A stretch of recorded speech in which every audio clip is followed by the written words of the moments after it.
And we're back. All right, let's continue E3 show number one.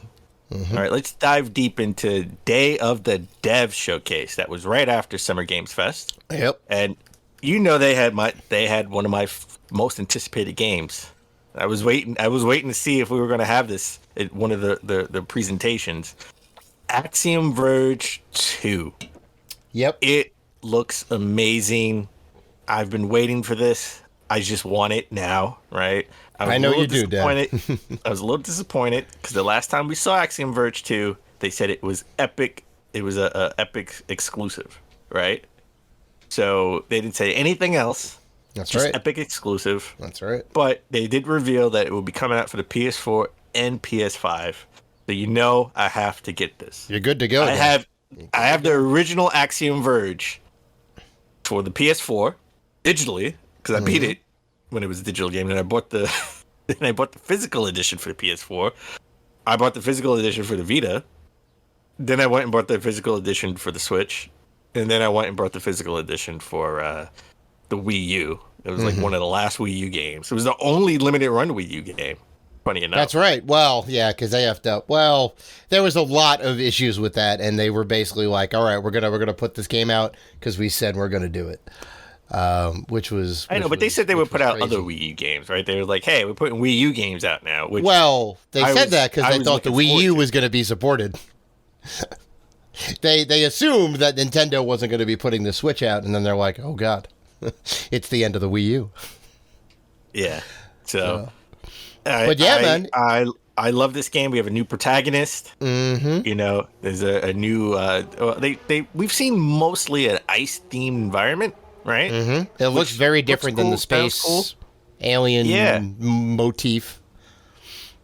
New weapons, right? That look pretty awesome. I don't want to know anything else about this. I just want to play. Oh, I'm ready for it. Well, I think Dave, my body is ready. Body's ready. For Axiom Verge. Body's ready. My body is ready. I think the other big thing that I thought was really cool, which was in the presentation, is that you do not need to beat any of the bosses. Ooh. You can skip. Don't tell me anymore. Don't tell me anymore. Skip. I don't want to know anymore. So I mean, like the thing there is you're like, well, then there's no challenge in the game. And it's like, well, you don't beat the boss, you miss out on a special power up or whatever it is. So it's kind of a risk reward type thing in a way, right? If you want to put the effort in to beat this boss, you'll get rewarded for it. Or if you're having a tough time, like I ended up having a tough time on the damn B boss in the first one, and I almost broke my controller over it. You can just skip it if you don't want to do it, or if you get hung up. I had no real issues with any bosses other than the last boss. The last boss really gave me a tough time, but I toughed it out. I beat it, and I almost 100%ed the game. There's just 2% of the map I cannot find. Yeah, you missed that one square. You missed that one square. It's just 2%, right? Yeah. And that's the only thing that's pissing me off. I hope they don't have that in this game. Well, I hope it's not. Yeah. Well, it's like this. Okay, so it's like this. I don't even think we were doing a show at the time. I could be wrong, but it was like the sky, right? Like there were ways where you had to jump and use the swing, where you would jump and swing, jump and swing, jump and swing. Just as soon as you're in that area, you've unlocked that part of the map, right? And there's some obtuse place, some corner that I missed somewhere. That I'm at 98%. It's like 2%, which is probably just 2 blocks that are next to each other. Right. I missed, and I didn't 100% the map, and that's what drove me crazy. So that's what drove me crazy. Not no boss. I can skip the bosses. Well, you gotta be Well, you gotta be close excited from 100% of the map. Yeah. Right. Well, you gotta be excited. You gotta be excited about this boss skip thing, right? Because you always say, "I'm a grown man gamer. I don't have time. I just want to go through and enjoy the game." So even if the bosses do in fact turn out to be easy, there is a chance that someone could get hung up on it, but they're still able to enjoy the story. So I kind of think that's nice.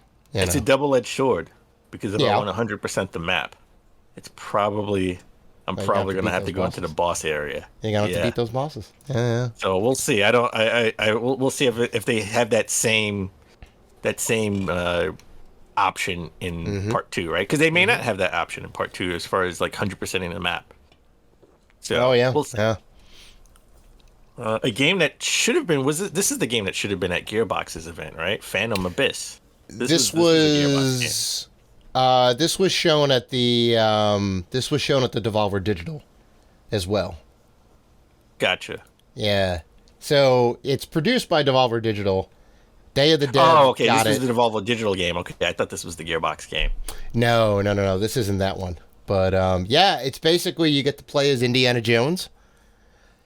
And the way that it works is the tombs are procedurally generated, and it's like a gauntlet. So you're basically like Indiana Jones trying to get the idol, right? And he's kind of going through the temple and running through all the traps and all that. And the genius part about it is you only get one chance at each temple. So if you die, you're locked out of that temple, and then you have to keep moving.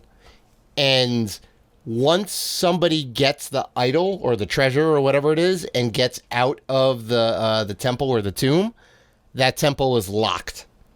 And you can't play that variant or whatever it is.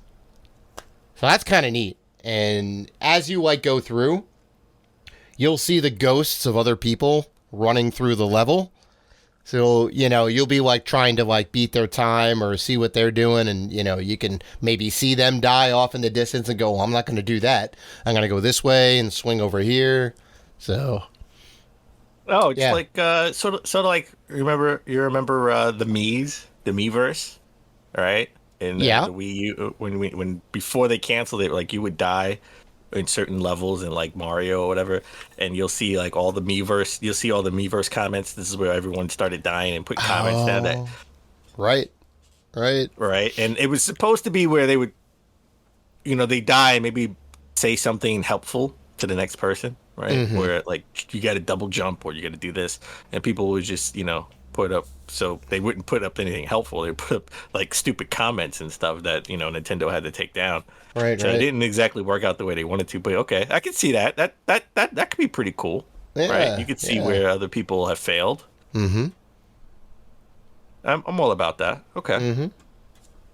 And then they showed 2 Point Campus. Yeah, 2 Point Campus, the successor to 2 Point Hospital. I was going to say spiritual successor, but it's made by the same company. 2 Point Campus, where it's kind of a sim builder, where you get to build your campus, and you have to deal with the teachers, you have to deal with budgets, you have to deal with the students, make sure everyone's happy, build a nice big thriving campus, right? Just like in 2 Points Hospital, has a great kind of cartoony art style to it. Super cool. Glad they're kind of continuing the franchise out. Not really too much to say because I haven't really played the first one, but it looks super cool and people seem to be about it. So I think this one's going to do pretty well. No, you know what people are about? What's that? As soon as I saw it, I knew you would be about this. Loot River. I knew you would like that game. Yeah, man. They mentioned action Tetris. Roguelike. They mentioned Tetris in the description. It's an action roguelike game, and I knew you would like it. I'm not the biggest roguelike fan, right? Mm-hmm. Returnal definitely a game that I like, but then I hate because of that roguelike stuff. Mm-hmm. I'm not a fan. I'm not a fan of the world changing. Just give me the same world so I could figure out how to make it through. Mm-hmm. So, but this game definitely top down, looks super cool. But I think don't we have enough of these style games, right? Like, no. I mean, it look cool, but don't we? I think we do, man. That's like saying, don't we have enough first person shooters? It's a genre. Yeah, sometimes cool off. It's just like sometimes just like zombies, just cool. Let it cool down a little bit, do something different, and then let's come back with it. And it'll come back. That's more thematic, right? It could be aliens, it could be zombies, it could be pirates, it could be monsters. That's the theming of the matter. But I don't know. I don't get sick of roguelikes. The cool thing about this is you can move the platforms around, right? You play as kind of like this like hooded ninja guy. and you're killing enemies, you're kind of moving around, dodging bullets and all that, and you can move the platforms around to your advantage, right? So that's where like the Tetris part comes in, and you can kind of move the platforms in a way that kind of funnels the enemies into like, okay, well now I'm only facing one guy at a time because they have to follow this path because I made like all the different platforms kind of form this funnel, right? So I was like, okay, you got my attention. Got my attention. I was very curious. So I'm definitely gonna keep some tabs on it. We'll see how it goes.